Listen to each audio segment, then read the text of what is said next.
Baik. Assalamualaikum warahmatullahi wabarakatuh.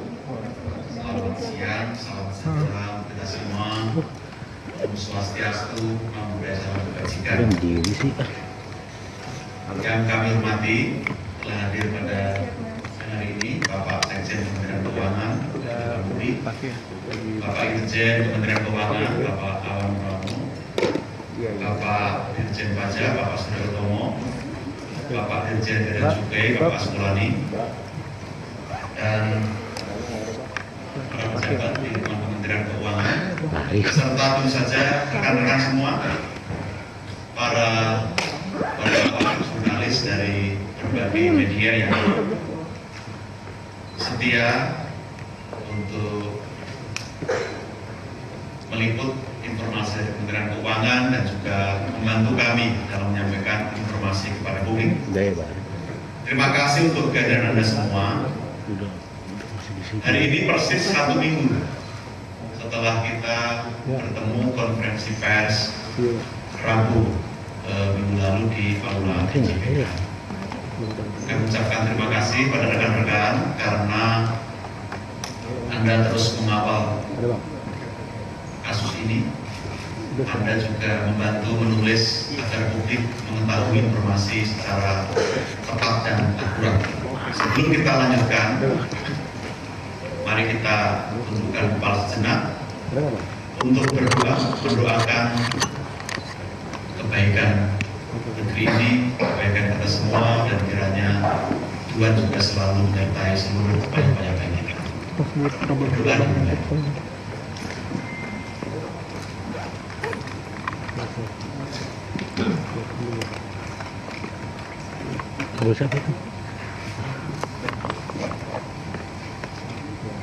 Berdoa dicukupkan.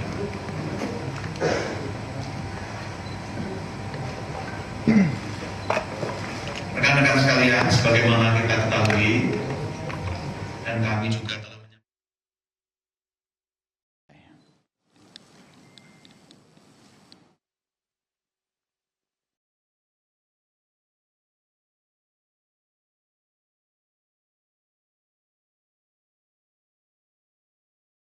doa dicukupkan.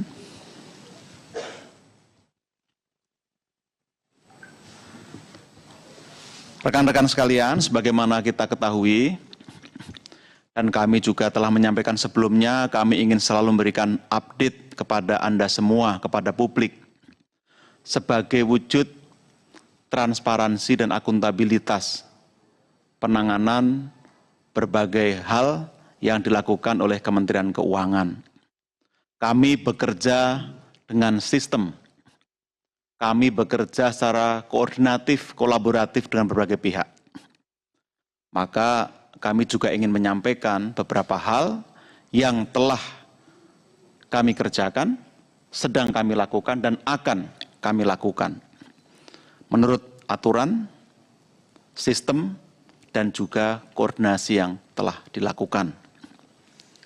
Nanti akan disampaikan oleh masing-masing dari para narasumber pada Anda semua. Setelah selesai, kami akan beri kesempatan Anda untuk mengajukan pertanyaan. Tentu yang relevan dengan apa yang kita bahas atau bicarakan, sampaikan pada siang hari ini. Tanpa berlama-lama, kami berikan waktu yang pertama untuk Pak Irjen. Kami persilahkan Pak Irjen. Terima kasih Pak Prastowo, Bapak-Bapak sekalian. Tentu rekan-rekan media, pada kesempatan ini saya akan menyampaikan perkembangan kasus atau progres kasusnya Saudara RAT, kemudian juga tindak lanjut dari pegawai yang beresiko tinggi di Kementerian Keuangan. Namun sebelum itu, kami juga ingin menyampaikan terkait dengan sistem pengawasan yang ada di Kementerian Keuangan. Hal ini penting, gitu. Kami juga ingin menjelaskan bahwa sistem kami pada prinsipnya berjalan dengan baik. Namun kami juga menyadari gitu dengan dinamika perkembangan yang ada, kita ada hal-hal yang memang harus kita perbaiki gitu. Ini pembelajaran yang baik buat kita. Jadi Inspektorat Jenderal itu adalah sebagai satu unit di Kementerian Keuangan yang melakukan pengawasan, tentu berupaya dan terus menjaga integritas pegawai. Nah, kita di Kementerian Keuangan punya sistemnya yang kita sebut kerangka kerja integritas atau integrity framework. Nah, kerangka integritas ini intinya kita konsepnya adalah kolaborasi pengawasan. Jadi dalam mengawasi integritas atau pegawai itu ada yang kita sebut three lines of defense atau three lines model. Jadi kita punya lini pertama, lini kedua, dan lini ketiga. Nah, lini pertama ini adalah pimpinan unit atau manajemen. Gitu. Lini kedua adalah unit kepatuhan internal di masing-masing unit eselon 1. Kemudian unit eselon 3 adalah Inspektorat Jenderal. Nah, itu begitu.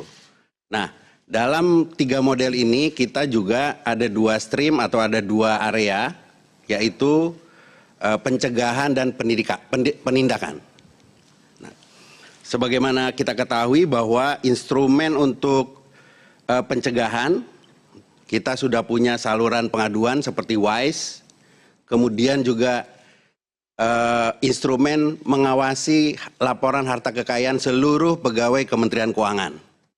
Nah, ini sebagai salah satu instrumen dari pencegahan. Kemudian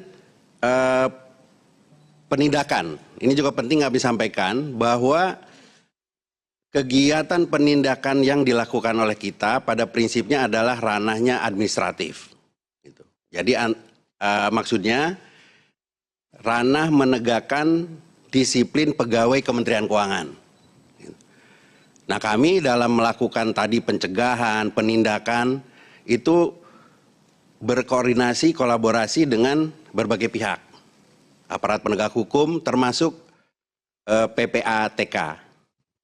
Nah, dalam rangka penindakan apabila kita menemukan atau melihat ada indikasi tindak pidana, tentu ini nanti ranahnya adalah aparat penegakan hukum. Nah, teman-teman sekalian, tentu itu tadi sekilas tentang sistem kita. Tadi saya juga sampaikan bahwa kejadian hari-hari ini juga menjadi pembelajaran buat kita, gitu. Ada ruang-ruang yang harus kita perbaiki, gitu. Utamanya adalah kalau kita lihat 3 lini tadi, kita juga ke depan akan lebih memperkuat lini pertama, yaitu pengawasan oleh atasan langsung atau pengawasan melekat sebetulnya. Nah, kita juga akan lebih mengintensifkan penggalian atau pemanfaatan informasi gitu yang sifatnya tidak terstruktur seperti dari media atau media sosial. Jadi kami melihat juga bahwa pengawasan ini adalah tanggung jawab kita semua. Dan bahkan kami berpikir bahwa pengawasan masyarakat itu efektif gitu. Harus kita perkuat ke depan.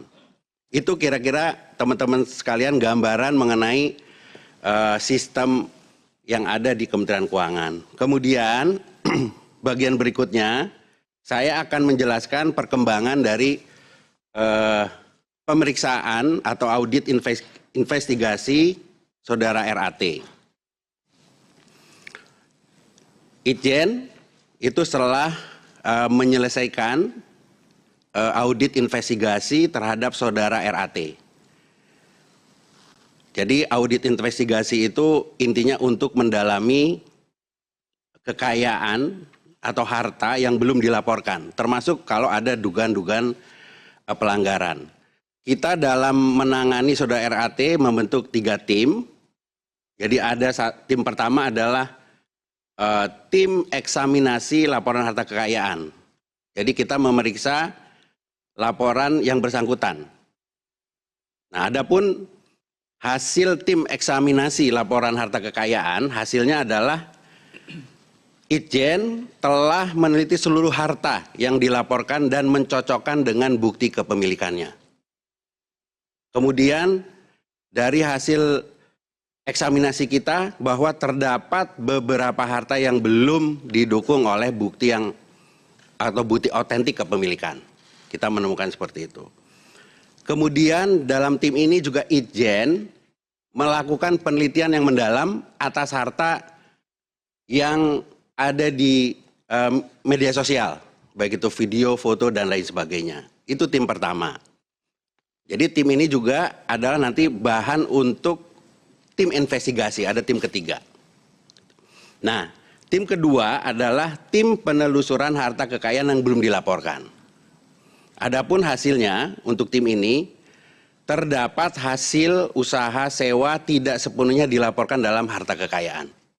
Jadi ada yang tidak dilaporkan. Yang kedua, tidak sepenuhnya melaporkan harta berupa uang tunai dan bangunan. Yang ketiga, sebagian aset diatasnamakan pihak terafiliasi. Jadi pihak terafiliasi itu bisa orang tua, kakak adik, teman, seperti itu. Nah, kemudian tim investigasi dugaan fraud hasilnya adalah sebagai berikut. Terbukti yang bersangkutan tidak menunjukkan integritas dan keteladanan dalam sikap, perilaku, ucapan, dan tindakan kepada setiap orang, baik di dalam maupun di luar kedinasan, dengan tidak melaporkan LHKPN secara benar. Tidak patuh dalam pelaporan dan pembayaran pajak, serta memiliki gaya hidup pribadi dan keluarga yang tidak sesuai dengan asas kepatutan dan kepantasan sebagai ASN. Itu yang pertama. Yang kedua, tidak melaporkan harta kekayaan kepada pejabat yang berwenang sesuai dengan ketentuan peraturan perundang-undangan. Yang ketiga, menjadi perantara yang menimbulkan konflik kepentingan terkait dengan jabatannya. Yang keempat, terdapat informasi lain yang mengindikasikan adanya upaya saudara RAT menyembunyikan harta kekayaan dan sumber perolehannya. Nah, dari hasil atau temuan bukti dalam audit investigasi itu, Inspektorat Jenderal atau Irjen merekomendasikan untuk memecat saudara RAT. Gitu. Usulannya sudah disampaikan dan Ibu Menteri sudah menyetujuinya. Nanti mungkin selanjutnya akan dijelaskan oleh Pak Sekjen, proses selanjutnya. Kemudian,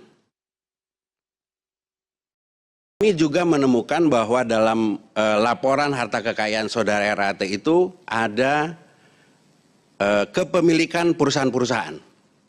Gitu.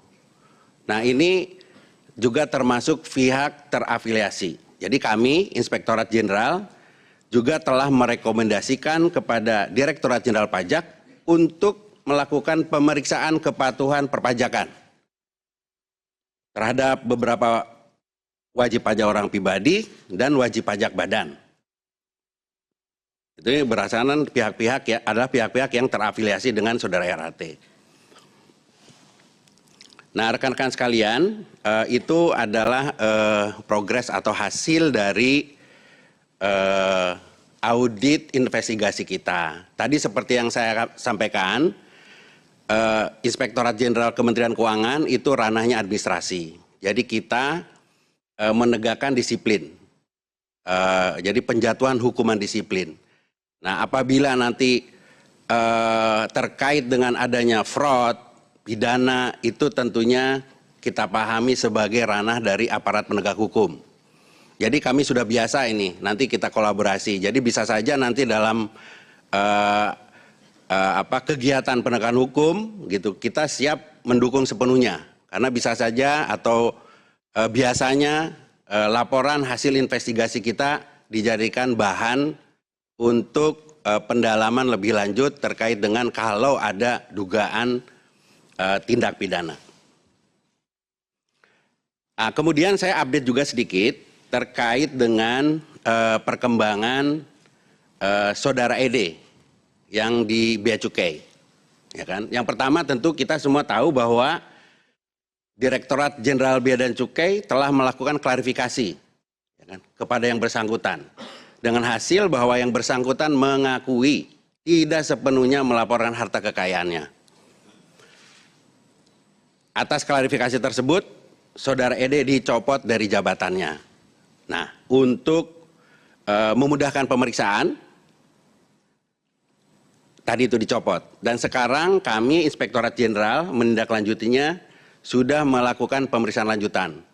Hari ini yang bersangkutan kita panggil karena kemarin dipanggil KPK. Tadi sudah datang.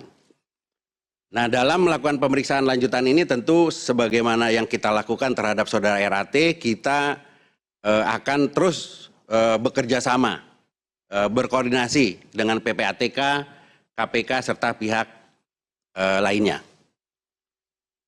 Itu terkait dengan kasus ED. Selanjutnya, saya juga mau mengupdate terkait dengan tindak lanjut pendalaman pegawai dengan profil resiko tinggi terkait dengan laporan harta kekayaannya. Yang ini pernah kita sampaikan dalam tepat seminggu yang lalu ya Pak Pras ya. Yang pertama, kami jelaskan bahwa di Kementerian Keuangan itu memiliki tata kelola atas laporan harta kekayaan.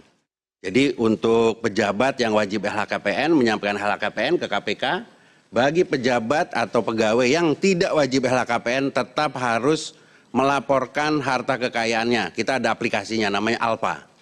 Itu lapor kekayaan. Jadi ada tata kelolanya, Ijen mempunyai kewenangan itu untuk melakukan tata usaha laporannya, verifikasi, klarifikasi, bahkan eksaminasi atas laporan harta kekayaan. Ini dilakukan untuk seluruh laporan harta kekayaan pegawai di Kementerian Keuangan. Teman-teman media sekalian, jadi Itjen itu sejak tahun 2012 sudah melakukan hal ini, gitu, verifikasi.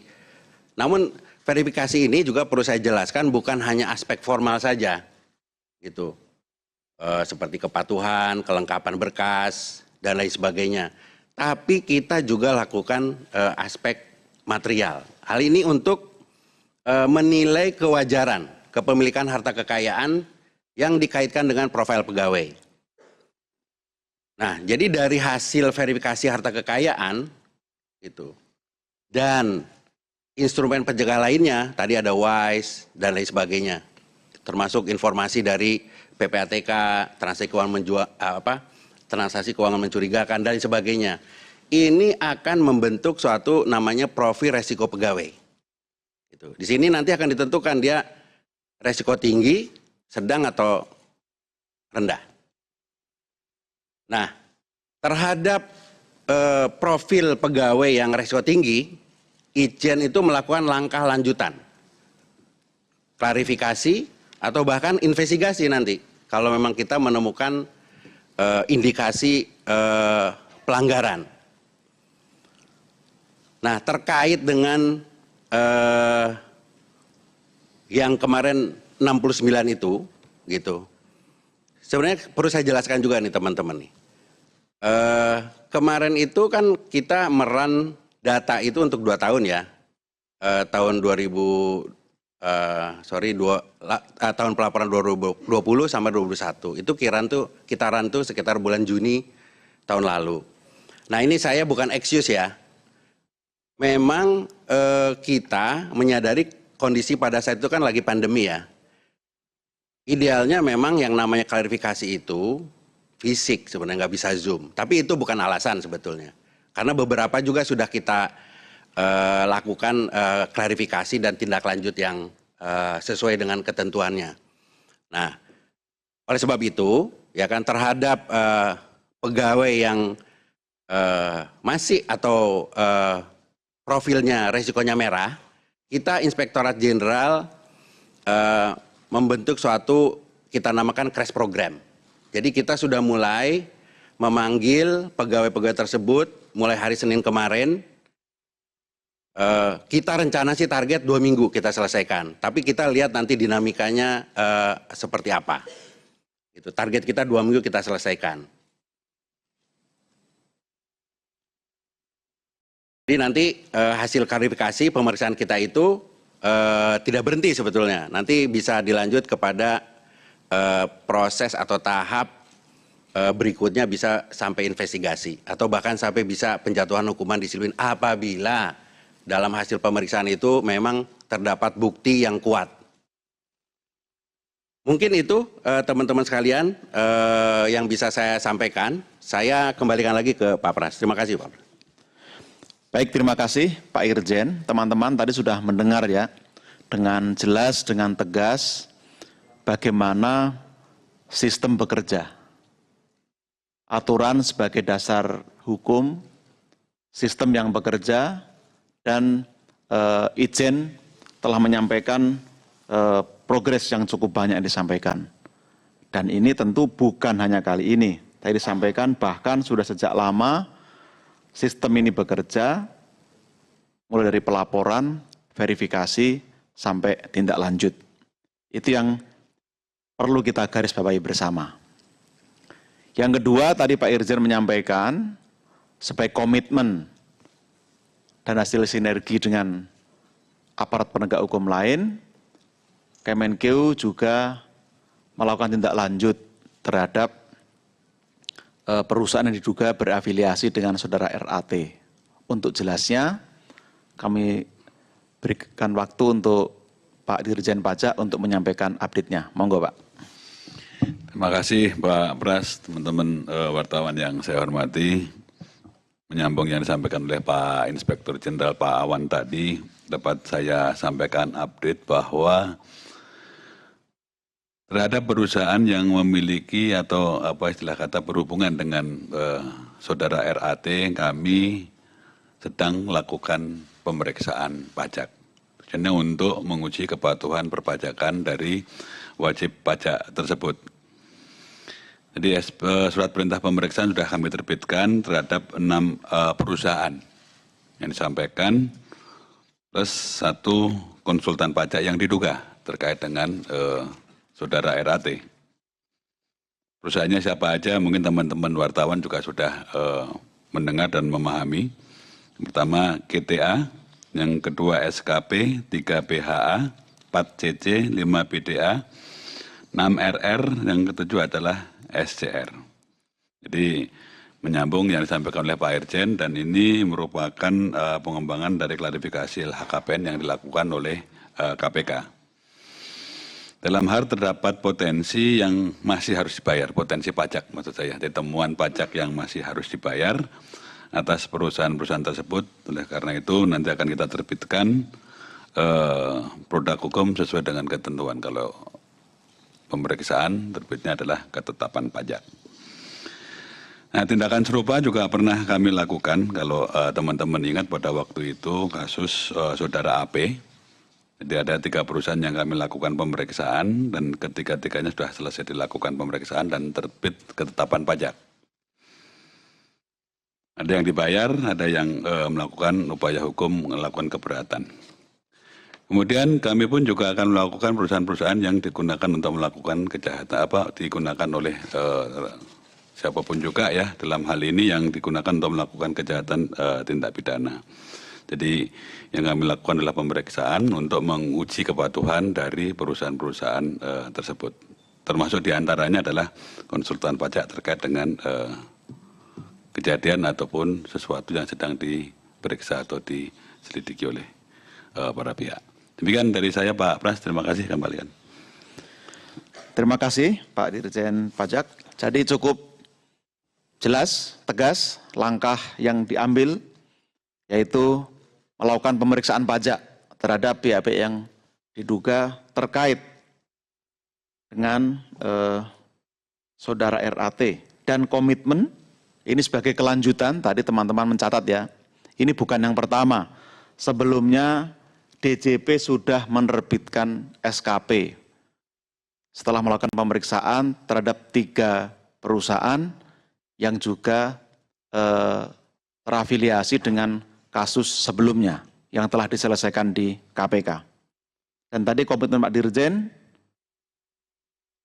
akan terus melakukan pemeriksaan pada para pihak termasuk konsultan pajak bila berkaitan dengan kasus-kasus halal yang terjadi. Terima kasih Pak Dirjen Pajak. Selanjutnya kami berikan waktu kepada Bapak Dirjen Bea Cukai karena tadi ada beberapa hal yang terkait dengan Dirjen Bea Cukai. Persilahkan Pak. Terima kasih Pak Pres, rekan-rekan wartawan sekalian. Dari penjelasan tadi Pak Irjen dapat kita lihat bahwa untuk Saudara ED kemarin sudah dilakukan klarifikasi dan pendalaman oleh KPK, tentunya sesuai dengan kewenangan KPK untuk mendalami LHKPN dari setiap pegawai ASN, termasuk yang kemudian kalau memang harus dilakukan klarifikasi dan juga investigasi. Dan tentunya kita menghormati apa yang dilakukan KPK sesuai dengan ketentuan perundangan yang berlaku, itu satu.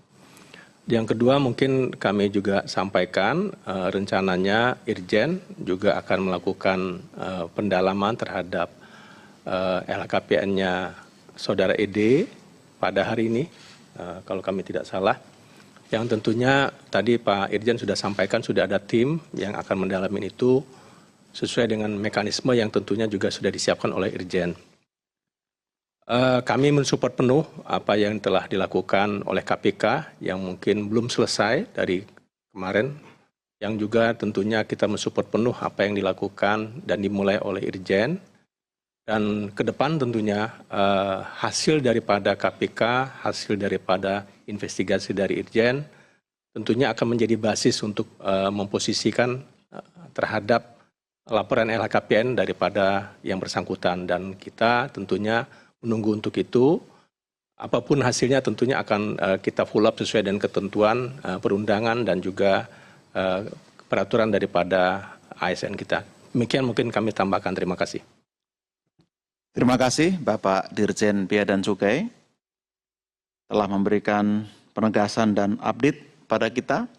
Dan yang terakhir, kami persilahkan Bapak Sekretaris Jenderal Pak Heru Pambudi untuk menyampaikan beberapa hal terkait dengan urusan kepegawaian. Kami persilakan Bapak. Terima kasih Pak Pres. Rekan-rekan media, jadi tadi Pak Inspektorat Jenderal sudah menyampaikan bahwa sudah dilakukan audit investigasi dengan rekomendasi pecat. Dan proses selanjutnya adalah administrasi kepegawaian. Sudah dilakukan pemanggilan kepada yang bersangkutan untuk dilakukan proses pemeriksaan administratif.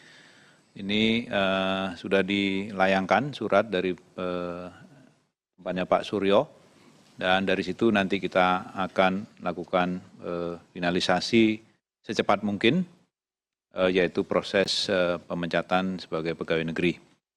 Dasar yang dipakai adalah PP 94 tahun 2021. Saya kira itu yang bisa saya tambahkan. Kami kembali kepada Pak Pras. Terima kasih Pak Sekjen. Rekan-rekan sekalian, demikian telah kami sampaikan perkembangan dari penanganan hal kepegawaian di Kementerian Keuangan. Mudah-mudahan cukup jelas, tadi disampaikan oleh Pak Irjen, Pak Dirjen Pajak, Pak Dirjen BC, dan Pak Sekjen. Sudah cukup ya? Cukup jelas? Oh, banyak mau nanya? Saya rasa sudah. Saya kira sudah cukup. Baik, kalau ada yang mau bertanya, saya beri kesempatan 3 dulu ya. 3 dulu, lalu nanti berikutnya 3. Paling kiri, ya Mas siapa, lalu Mbak yang di depan, baju marun, belakang itu, Mas Bibi itu ya. Oke, 3 dulu, silahkan dibantu mic-nya.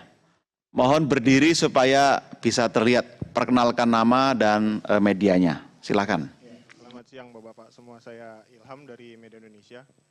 Tadi penjelasan Pak Ijen soal penanganan RAT itu salah satu temuannya adalah menyangkut dengan konflik kepentingan berkaitan dengan jabatan dari RAT. Di sini Ijen menemukan ada indikasi kerugian negara nggak sih Pak?